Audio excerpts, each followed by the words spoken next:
All right. We're excited to have all of you here tonight, everyone. So welcome to our Healthy Together time and the 90-day Show Up Challenge webinar. My name is Krista Pace. I'm a certified Optavia coach, and I'm excited to be with you guys tonight as we dive in to how we show up for our emotions. Are you guys excited? Processing emotions might just be my very favorite habit of health. So I'm excited for tonight. But first, before we get started, we are 9 weeks into our Show Up Challenge. And if I calculated right, that means that today is day 65. So we're just over 2/3 of the way through. Are you still showing up for yourself?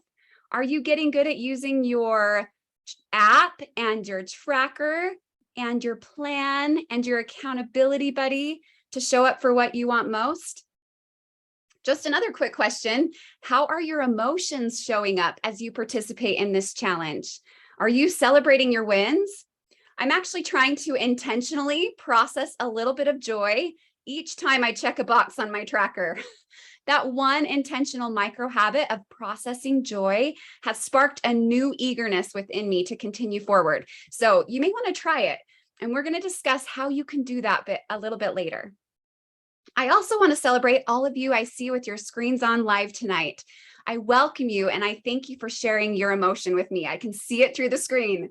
It's pretty amazing to be in this present moment together.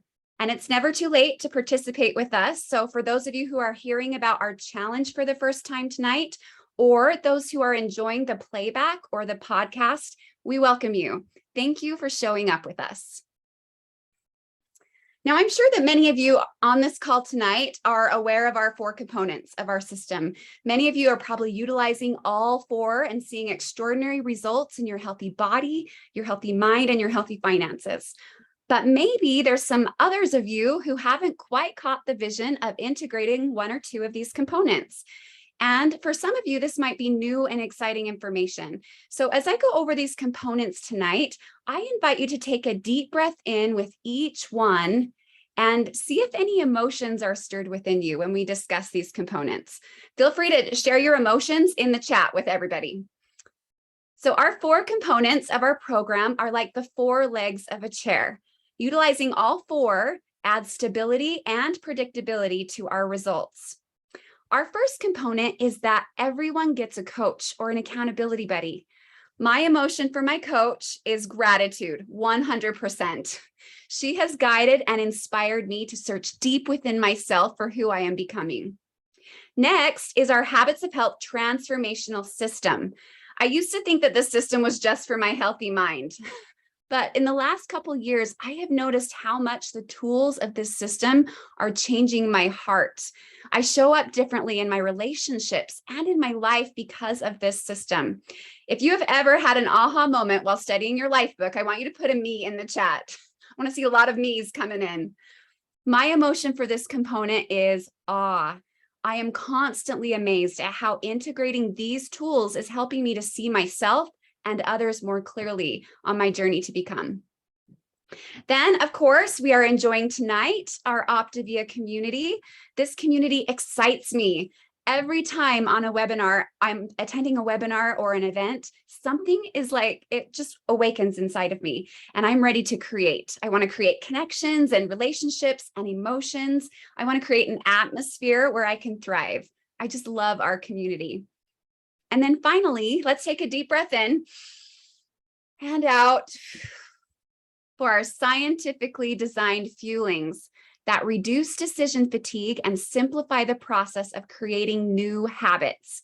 My emotion for this one is also gratitude and relief and peace.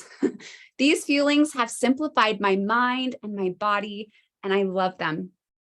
Isn't considering our emotions surrounding the 4 components fun? You may have had different emotions than I had. Maybe you felt some frustration that your life book requires some journaling. Or maybe you feel sad that you haven't chosen to attend an event yet.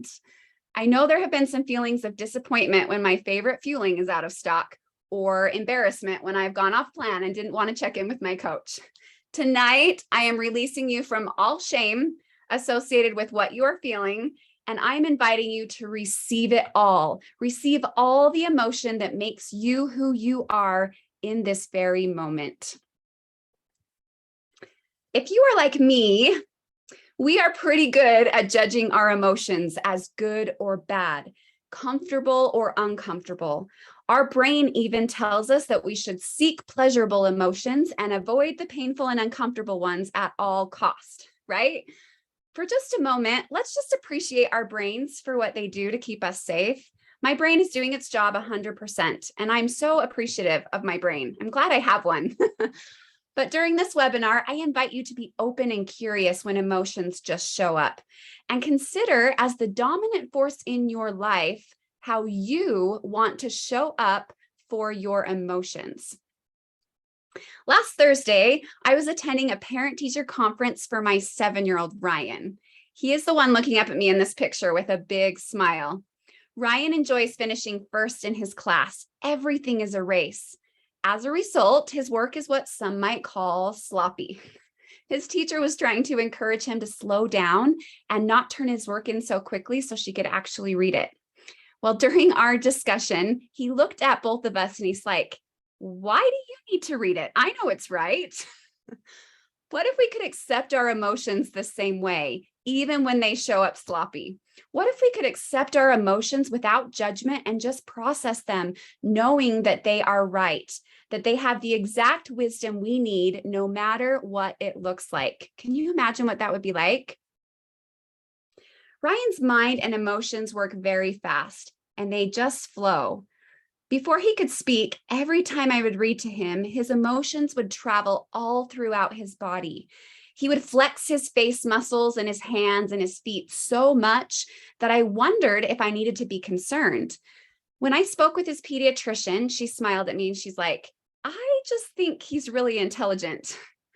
I have a theory that we were all really good at physically allowing and processing our emotion when we were little. So I found this short clip of my son, Zach, and I reading to Ryan when he was about 15 months old. And I want you to notice how emotions just flow through his body and voice. You'll know exactly what he is feeling. Zing, pop, killy, pal, dinosaur dance is starting now.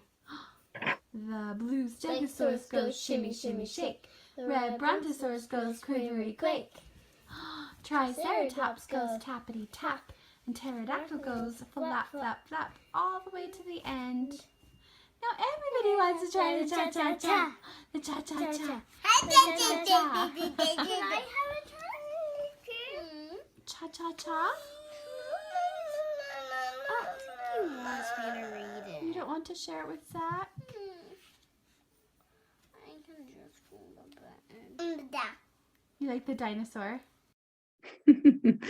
Now, for those of you listening on podcast, Ryan's excitement for this fun dinosaur dance book by Sandra Boynton is very clear.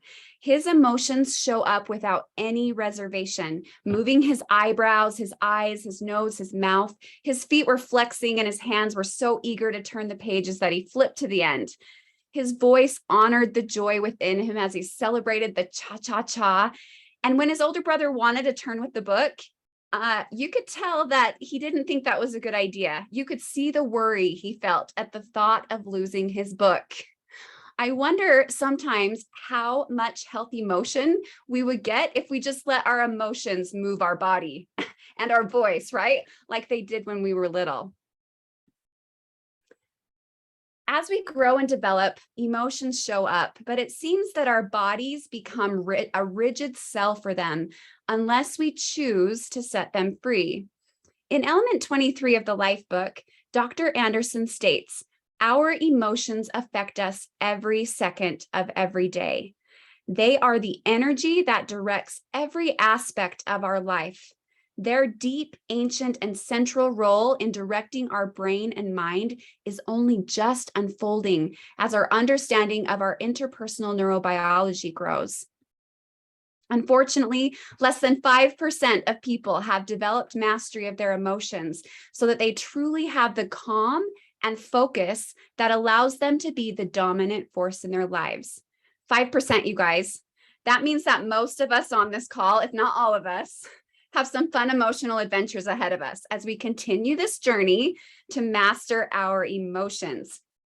Now, I know the idea of mastering our emotions seems a little daunting, but this is a work that has amazing rewards.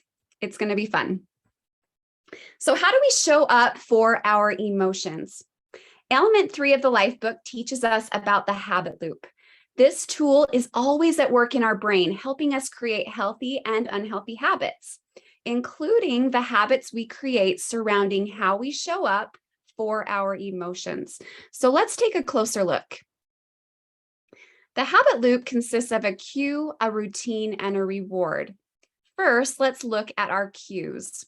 I was discussing cues with a friend the other day, and she shared with me an acronym for cue that has helped her realize that our cues don't only come from outside of us, they also come from within. C stands for circumstance, something that happens outside of us. When someone brings over a plate of brownies on your birthday, this is a circumstance. You may have a routine to create a story about why this is good or bad that validates your actions as right or wrong, but the circumstance is neutral before you add your story. It just is, right? Then we can get a layer deeper. U stands for unintentional thoughts. When you open the door and see that plate of brownies and an unintentional thought pops in your head like, I want those brownies, have you ever considered that you can also create a habit loop around this thought? A routine and a reward to help you stay true to your goals. Or maybe instead of the thought, an emotion shows up. What if you open the door and you immediately feel disappointed before you are even conscious of why you are feeling that way? This is where I want to focus today. What kind of routine and reward do we have in place when our emotions show up as our cue? So an emotion shows up unexpectedly, and we're going to have some kind of a routine. Are you guys ready to look at your routine? To do this, we're going to consider several tools from Element 4 in the Life Book, including the line, remember being above and below the line. Also, the drama and empowerment triangles, our favorite. And one of my personal favorites, stop, challenge, and choose. All right, you guys ready? So with healthy brains that seek security, approval, and control, we often receive our emotions in drama as a threat below the line. Have you ever felt like you are a victim to your emotions, like your emotions are happening to you, disempowering you, and it's just not fair? I mean, why do I have to be so emotional? I used to ask that question all the time growing up. Why am I always crying? Why do I have all these emotions? Well, as a victim seeking security, we recycle our emotions as an overwhelming problem that needs to be fixed, feeling unsafe in the presence of these emotions. We can feel victim to good emotions like joy when they show up when it's not appropriate. Have you guys ever felt the emotion of joy coming? You're like, I can't celebrate right now. Like we always do that. And since our emotions are not our fault, we also show up as the villain, right? Blaming our emotions. We see our emotions as an enemy getting in our way or showing up when unwelcomed. Seeking control, we repress our emotions. And when we do that, we show up as the hero, seeking temporary relief and approval of self and others by retaining our emotions and our favorite buffers. Emotional eating is a result of the hero within us. Can we just all raise our hand? We all have a hero within us, right? We show up in drama for both uncomfortable and comfortable emotions much of the time. And because we all have stories that add meaning to the roles of victim, villain, and hero, and drama itself, really, it's easy to think that something is wrong with us when we show up this way after an emotion cue. But what I hope to communicate tonight is that this is not bad. It's just not the complete process. This is where we start to show up for our emotions. This is where we receive our emotions. Before Optavia, this was the extent of my subconscious routine. When emotions would show up in my life, I spent a lot of time in drama. I had no idea that there was so much more that my emotions could offer if I not only received them, but I learned, but continued through the process to process them. My journey to learn to process my emotions started with the simple tool that we affectionately call stop, challenge, and choose. Have you ever noticed the empowerment triangle? Remember, above the line, we have our empowerment triangle. Have you ever noticed that the empowerment triangle is automatically embedded into the stop, challenge, and choose tool? We stop to create space for our emotion, accepting this emotion as we would a gift. We are present, we're open and curious to the learning the emotion contains, and we're ready to grow. Every time we stop to accept an emotion, we are a creator. Isn't that cool? We are a creator when we stop and create space. As a challenger, we appreciate the emotion for showing up for our learning and growth. Even in the face of discomfort, we challenge ourselves to seek the wisdom our emotions contain, knowing that growth is our greatest desire. And then we choose, stop, challenge, and choose, right? We choose to process the emotion, coaching ourselves along the way. You guys coached yourself through the process of processing your emotions? This is what we do. We coach ourselves through this process by naming the emotion. We locate the sensation in our physical bodies. We describe it using ing words, right? We breathe through it. Deep breaths in and out, just allowing it, matching it with movement and sound to honor our bodies in this beautiful way. And then we receive the wisdom from that emotion. Remember how I mentioned that I like to process a little joy when I check off that box on my challenge tracker? When I hop off this Healthy Together webinar tonight, I'm going to receive the joy that shows up with a little drama. Maybe I'm going to repress it a little while I find a pen, or recycle and retain it for a bit while I help my son finish his homework. But then I'm going to mark it off and I'm going to stop. I'm going to create some space to process it. I'm going to feel it tingling in my cheeks. That's usually where I start to feel joy, is in my cheeks. And it's this tingling sensation. It gets a little warm and tingly. And I'm going to breathe deep. And I'm going to smile, because smiling helps me honor my body. And then I'm going to let out a little whoop, like, woohoo! It's just fun, right? And I'm going to reinforce the wisdom that I learned through celebrating that I am blessed to belong in this community, that I'm excited to come again. And guess what happens, you guys? When we allow that whole process to go through, we create new healthy habits. This is going to help me. Processing joy is going to help me to create the healthy habit of healthy together time. Now, that's just a little example, but do you see how showing up for our emotions does not need to be so complicated? We just receive in drama and then process in empowerment, allowing the full cycle to complete for growth and learning, for optimal health and well-being. So I love the insights that we can have as we really begin to integrate the principles from our life book. But when we begin to share these insights with each other, this learning becomes even more significant. My friend Ashley and I were sharing some thoughts and emotions the other day, and she shared with me an aha moment that she had an event that just blew me away.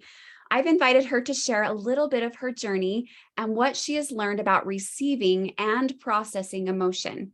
Ashley, are you with us tonight? I'm here. Do you hear me? Yep, you're great. Thank you. Okay. So, welcome, Optavia family. I am Ashley Parker, and I'm excited to be here tonight. But so 2 weeks ago, we went to St. George, and at St. George, one of the activities they had us do was they had us take this stone, and we were supposed to take, like a block or a false belief that we had on it, and carry it with us while we walked around this lake. And on my stone, I put, I should. And what I meant by I should was I should be working my business more. I should be a better mom. I should have a clean house. I should be further along in my emotional processing than I am. I should be all these things, and I should be better at all these things. And then we walked around the lake and we talked about how these beliefs become a part of us and how they mature and they grow with us.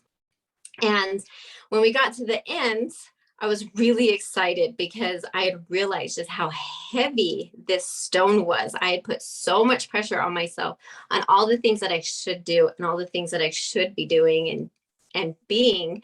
And I realized that I have shoulded myself all year long. And it had created this weight and this pressure. And all year long, I realized I had been saying the same thing over and over again. I am so tired.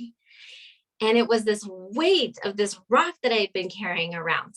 And I was really excited to get to the end of the lake because I just knew we were going to throw it in and I was going to get rid of it. And I was going to get rid of this false belief and I was going to be able to finally be free of it.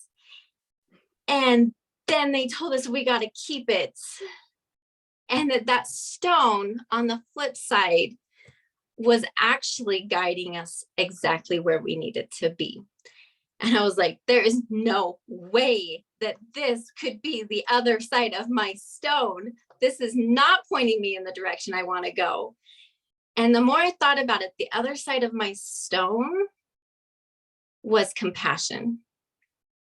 It was self-love. It was realizing that I'm exactly where I'm supposed to be, that I'm exactly the kind of mom that I'm supposed to be.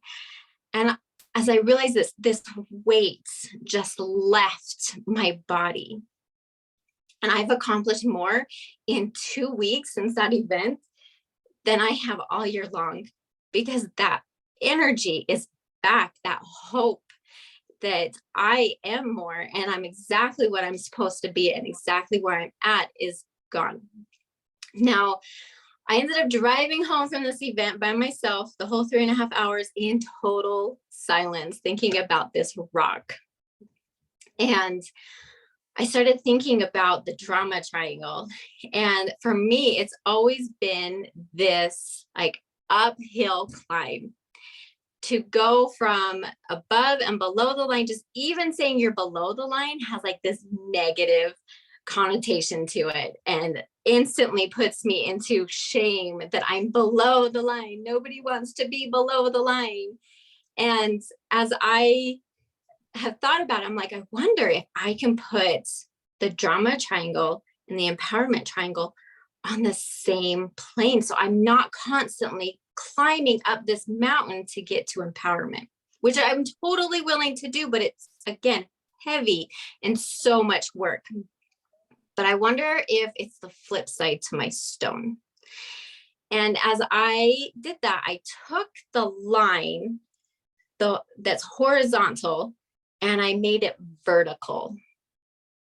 And I thought, can you really link arms with drama and empowerment? And it no longer became, am I above the line or below the line, but am I using the line? And so Viktor Frankl has a quote that says, between stimulus and response, there is a space. In that space is our power to choose our response. In our response lies our growth and our freedom. Now, I realized at the beginning, before Optavia, my response was like this. There was no space. I just reacted to life. And as I've learned the tools in the life book, my space has gotten bigger and bigger. And all of our spaces are different sizes as we learn to practice these tools. And I'm learning that as we create the space and practice on, this is what this program does, is it allows our space to grow. So when life happens, and that's just what the drama is, that's life. It's going to show up in all its forms. And it's going, and then we can choose in this space as we get it bigger and bigger to come from a place of creation and challenge it and coach ourselves through it to a place of empowerment. Now, I also realized that drama, that really is life. Okay, life is dramatic. But the problem happens when we get stuck in our brains. So let's say the neighbor comes over to the house with a plate of cookies, like Krista had mentioned, and start thinking our brains are natural storytellers and it wants to fill the gap. And you're like, she knows I'm on this health journey. Why would she bring cookies? Or what am I going to do? I don't want to make her feel bad that she brought them, so I should eat them. Like, oh, it's my favorite recipe. I only get this like every 5 years. Like, I should be able to. Do you see how hero, victim, and villain all happen? And the problem is we get stuck in our brain.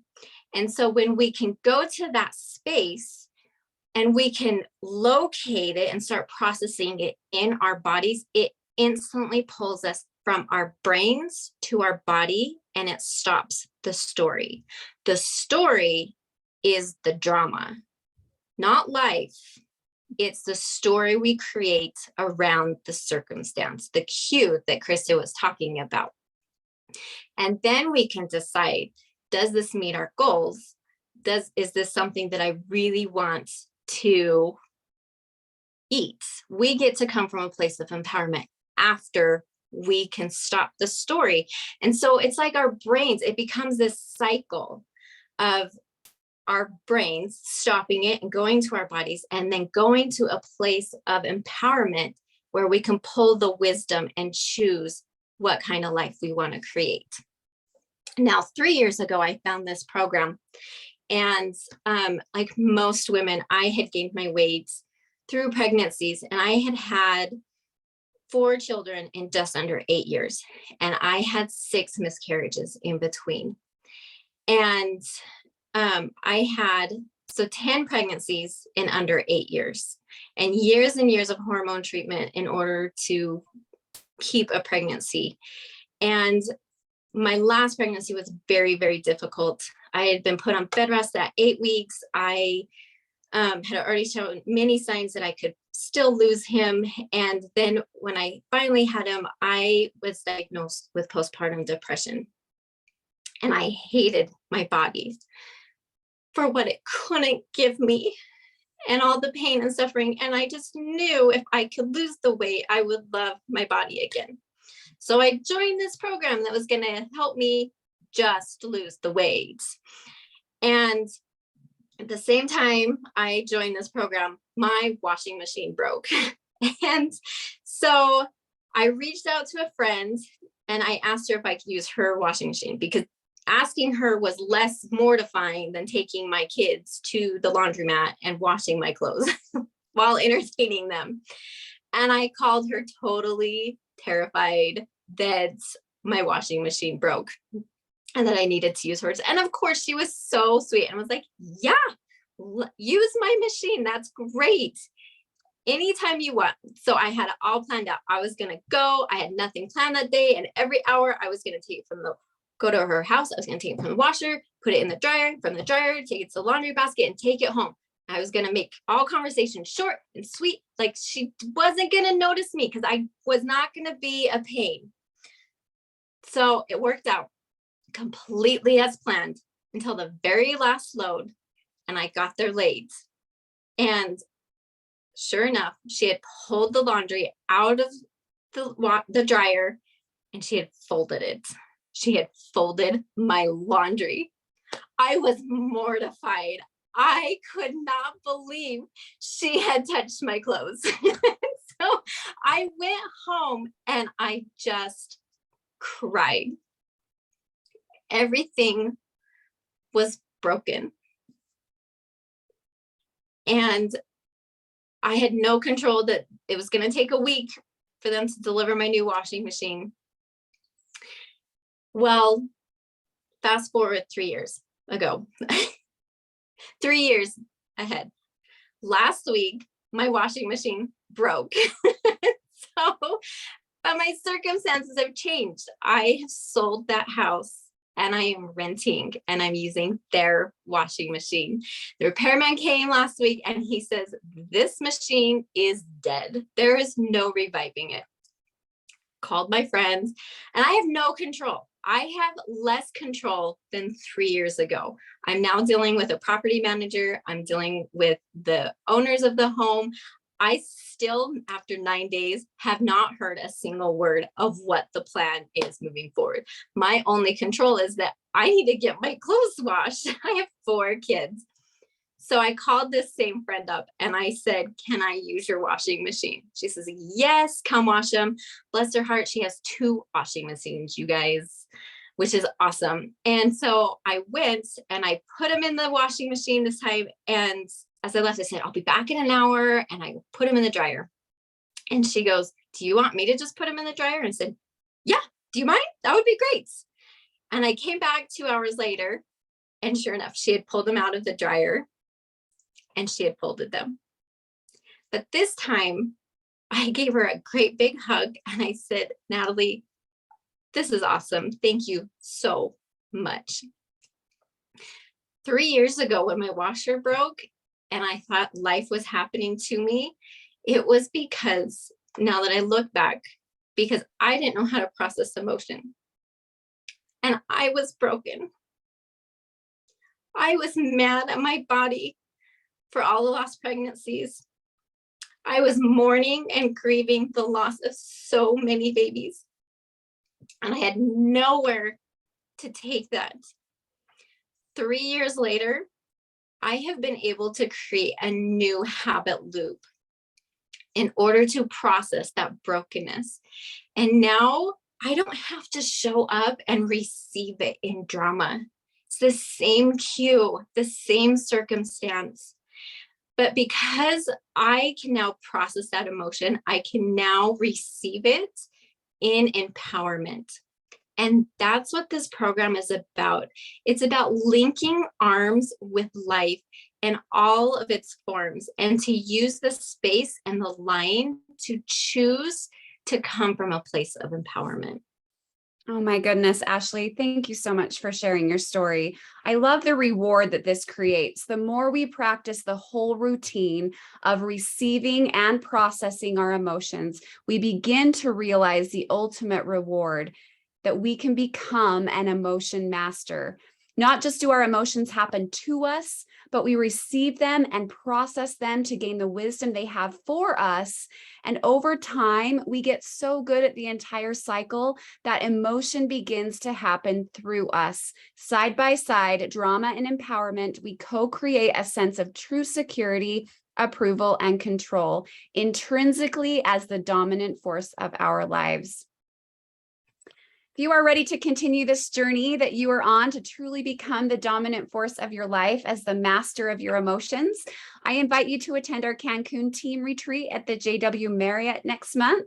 I believe the deadline for our amazing hotel rate is this Friday, so be sure to secure your room right away. This treat will offer the personal and professional development that you are ready to receive. So come play with us and feel the power of your emotions in Mexico. This is the end of our Healthy Together time tonight, but be sure to join us next week, next Wednesday, for Healthy Eating Made Simple.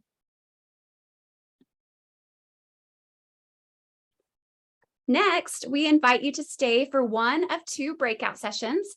First, for those of you interested in how to be 500% more likely to reach and maintain a healthy weight long-term, sharing the gift of optimal health with others in your community and improving your healthy finances, stay right here. And for any new coaches, we are going to be opening a breakout room for you for your Coaching Quick Start training. So tap your screen to join the Coaching Quick Start breakout room, or you can drop a note in the chat if you can't figure it out and we can add you.